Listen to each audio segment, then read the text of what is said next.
بسم اللہ الرحمن الرحیم۔ الصلاۃ والسلام علیک یا رسول اللہ وعلی آلک و صحابک یا حبیب اللہ۔ اللہم صلی علی محمد وعلی آل محمد صلی اللہ علیک یا محمد نور من نور اللہ۔ انسان کے جسم کے اندر بے شمار بیماریاں ہیں۔ بعض کو حکیم، طبیب، ڈاکٹر عمل کامل جانتے ہیں، اور بعض بیماریاں ایسی ہیں جو سوائے اللہ تبارک و تعالیٰ کے کوئی نہیں جانتا۔ میری معلومات کے مطابق، میں اپنی سطح کے مطابق کہہ رہا ہوں، 2 بیماریاں ایسی ہیں، جادو اور جنات، جس کی وجہ سے انسان کی کیفیات ذہنی اور قلبی تبدیل ہو جاتی ہیں۔ وہ اپنی مرضی سے کچھ کر نہیں سکتا، جس طرح اس کو گائیڈ کیا جاتا ہے جنات کے ذریعے سے یا تعویذات کے ذریعے سے، وہ وہی کام کرتا ہے۔ کسی کی کوئی بات اس پہ اثر نہیں کرتی۔ اس بات کو آپ سمجھیں اور جان لیں۔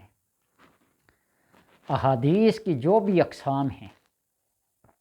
اور جن جن احادیث کی کتابوں میں یہ بات بیان کی گئی ہے کہ نبی اکرم صلی اللہ علیہ وسلم پر جب جادو کیا گیا، وہ لبید بن اسم کی بیٹیاں تھیں جنہوں نے آپ صلی اللہ علیہ وسلم پہ یہ عمل کیا۔ آپ کے کنگھی کے بال، کھجور کے گابے، کنگھی کے دندانے، یہ ساری چیزیں ایک کنویں میں دفن کر دی تھیں،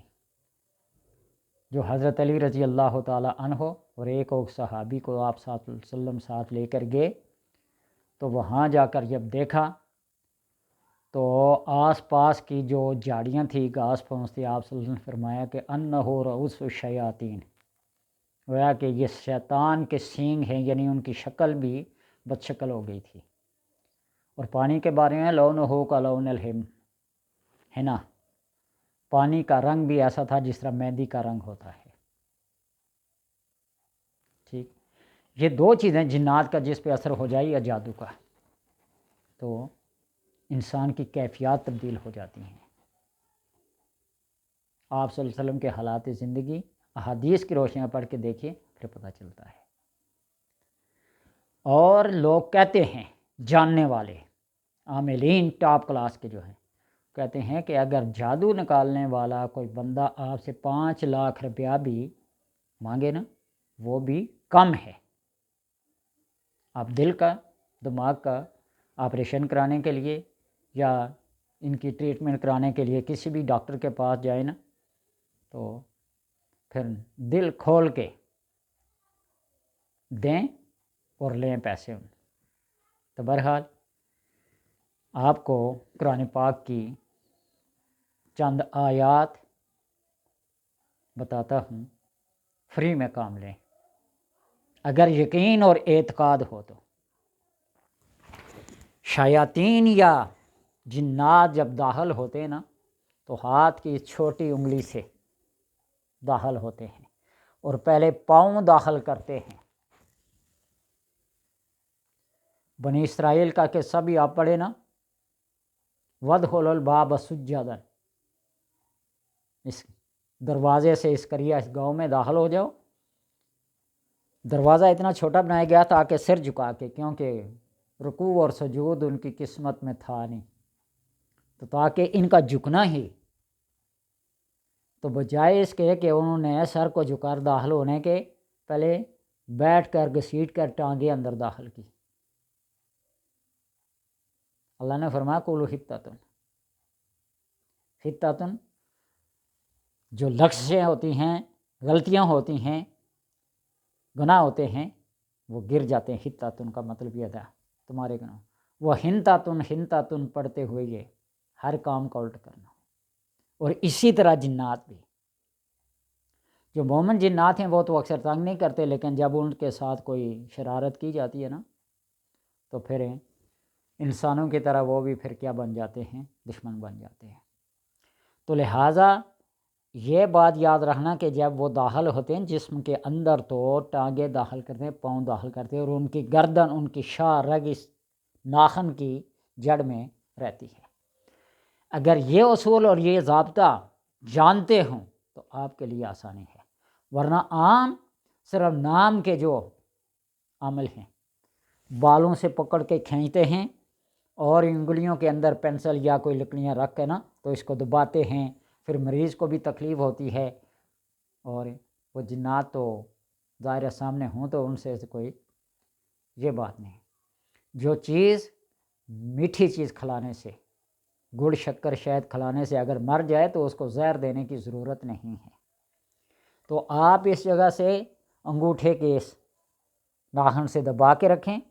اور سورہ یاسین پہلی مبین تک پڑھیں، یہ بہترین طریقہ ہے۔ جنات کا شہنشاہ بھی ہو نا، وہ بھی چیختا چلاتا معافی مانگتا ہوا جائے گا۔ شرط یہ ہے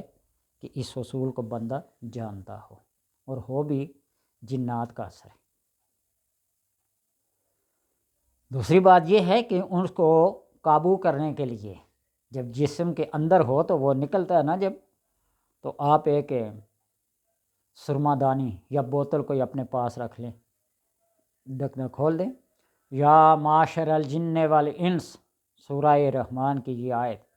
ان استطعتم ان تنفذوا من اقطار السماوات والارض فانفذوا لا تنفذون الا بسلطان، یہ پڑھیں اور کہیں اسے داخل ہو جائے اس بوتل میں یا سرما دانی میں، پھر بند کر دیں، جسم سے نکل جائے گا۔ لیکن یہ سارے کام کرنے سے پہلے اپنا حصار لازمی، ورنہ یہ نہ ہو کہ جس طرح آج کل سوشل میڈیا پر ویڈیو دکھائی جا رہی ہوتی ہیں، ٹک ٹاک پہ، یوٹیوب پہ، یا جس طرح کہ پلٹ کر حملہ کر دیتے ہیں، لوگ مذاقاً بھی بنا دیتے ہیں نا، لیکن ہو جاتا ہے، حملہ ہو جاتا ہے، بے قابو جب ہو جاتے ہیں نا تو پھر حملہ کر دیتے ہیں۔ تو لہٰذا اپنا حصار پہلے، یا معاشر الجن والانس ان استطعتم، سورہ رحمان کی یہ آیت پڑھیں، جتنی تعداد میں پڑھ سکتے ہیں، نڈھال ہو کے، کیونکہ اللہ کی اس کلام کے سامنے کسی کی طاقت نہیں ہے سر اٹھانے کی، جرت کی مجال نہیں ہے کسی کے اندر۔ یا پھر ان کو بغیر کلام پڑھے بگانا چاہتے ہیں، سارے طریقے بتا رہا ہوں، بگانا چاہتے ہیں تو آپ قرآن پاک کے حروف مقطعات، جن میں الف لام میم، الف لام میم را، الف لام میم صاد، الف لام میم کے ساتھ جو حروف مقطعات ہیں نا، 3 ہیں 4 ہیں، جتنے بھی الف لام میم را، الف لام میم صاد، یہ ہتھیلی پہ لکھیں رائٹ، اور مریض کے سامنے کریں، دیکھنے کی تاب نہیں رکھیں گے، بھاگ جائیں گے۔ اگر ہتھیلی پہ نہیں لکھ سکتے تو کاغذ کے ایک ٹکڑے پہ لکھ کر ہتھیلی کے اوپر چپکا دے اور مریض کے سامنے کریں، بھاگ جائے گا۔ سامنے کھڑے جسم کے اندر سے بھی بھاگ جائیں گے۔ یا پھر یہ بھی نہیں کر سکتے تو آپ چند ایک چیزیں، لہسن، تھوم، گارلک یہ لے لیں، دالچینی لے لیں، ہینگ وہ لے لیں، میاں سائلہ اسی دالچینی کا ست ہوتا ہے وہ لے لیں۔ ان 4-5 چیزوں کو تھوڑا تھوڑا ایک بوتل میں بند کر دیں اور زمین کے کسی حصے میں اس کو دبا دیں، 40 دن تک وہ دبا رہے۔ جب 40 دن کے بعد وہ بوتل نکالیں گے تو ان چیزوں کا ایک مکسچر سا بنا ہوگا، انتہائی بدبودار ہوگا، سنبھال کے رکھ لیں۔ جب بھی کوئی سخت قسم کا اثر ہو جنات کا تو تھوڑا سا لگا کے انگلی کے ساتھ نتھنے میں ڈالیں، کان میں ڈالیں، جل جائیں گے، راکھ ہو جائیں گے۔ اور یا پھر آخری بتاتا ہوں جو میرے علم میں ہے، جو میرے تجربات میں ہے، باقی بے شمار چیزیں ہیں۔ بیری کے پتے 7، 21، 41 جتنے لے لیں، ہر ایک پر کلمہ طیبہ آیت کریمہ پڑھ کر دم کریں، ان کو کسی پتھر کی سل پہ کوٹ لیں، رگڑ لیں، یا لنگری جو ہوتی ہے پتھر کی، اس میں لکڑ استعمال نہ کریں، صرف پتھر استعمال ہو، کسی بوتل میں رکھیں پانی کو، وہ پتے کوٹ کر اندر ڈال دیں، اگر ممکن ہو تو اس کو ابال بھی لیں، پھر بوتل میں ٹھنڈا کر کے ڈال لیں، پھر اس کو چند ایک قطرے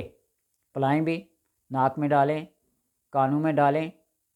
انگلی بھگو کے، یہ نہیں ہے کہ پورا پانی اندر کانوں میں ڈال دیں، ٹھیک ہے، اور ایک چھینٹا سینے پہ پانی اور چند قطرے پانی کے پلا دیں۔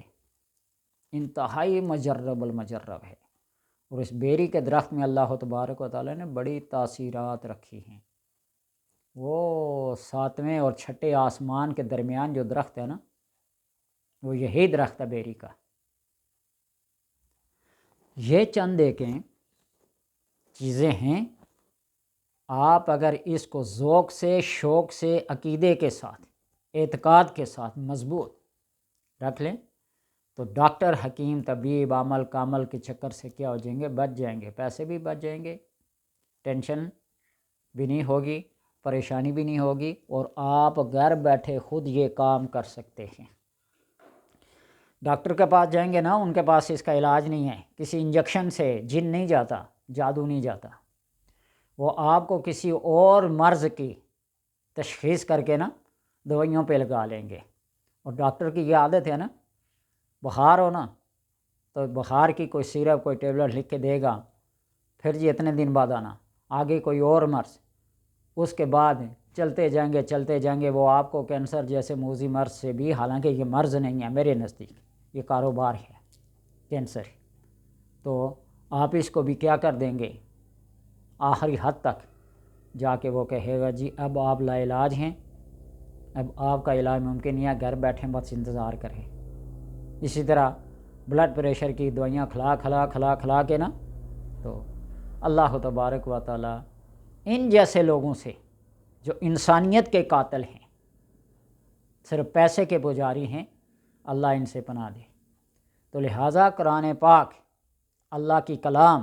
نبی اکرم صلی اللہ علیہ وسلم کی احادیث، سلف صالحین کے طور طریقے، ان کو اپنائیں، اور خود اپنے آپ کو ایک بہت بڑا عامل کامل طبیب حکیم کا لائیں، بجائے کسی کے پیچھے بھاگنے کے۔ یہ اللہ کی کلام ہے نا، اس کے اوپر کسی کی اجارہ داری نہیں ہے، جو بھی اس کو پڑھے گا فائدہ پائے گا، صرف اس کو پڑھنا آتا ہو، اس کو لکھنا آتا ہو، اور پڑھنے لکھنے کے بعد اس کے اوپر سمجھ اور عمل سے سارا کام بنتا ہے، ساری بات بنتی ہے۔ تو میں اللہ سے دعا کرتا ہوں، اللہ تبارک و تعالیٰ سب کو قرآن پاک کو پڑھنے، سمجھنے، عمل کرنے اور لوگوں تک پہنچانے کی توفیق عطا فرمائے۔ نبی اکرم صلی اللہ علیہ وسلم نے فرمایا، من سمع مقالتی، جس نے بھی میری کوئی بات سنی، سب سے پہلے سننا، پھر اس کو یاد کیا، دوسری بات، پھر اس کے اوپر عمل کیا، تیسری بات، اور پھر لوگوں تک پہنچایا، چوتھی بات، یہ 4 کام کر لے بندہ، فرمایا نضر اللہ وجہہ، اللہ تبارک و تعالیٰ اس کے چہرے کو تر و تازہ رکھے۔ اپنے چہرے کی تر و تازگی دنیا میں بھی اور آخرت میں بھی قائم رکھنا چاہتے ہیں تو نبی اکرم صلی اللہ علیہ وسلم کی ان باتوں کو یاد کرنا، عمل کرنا اور دوسروں تک پہنچانا ضروری ہے۔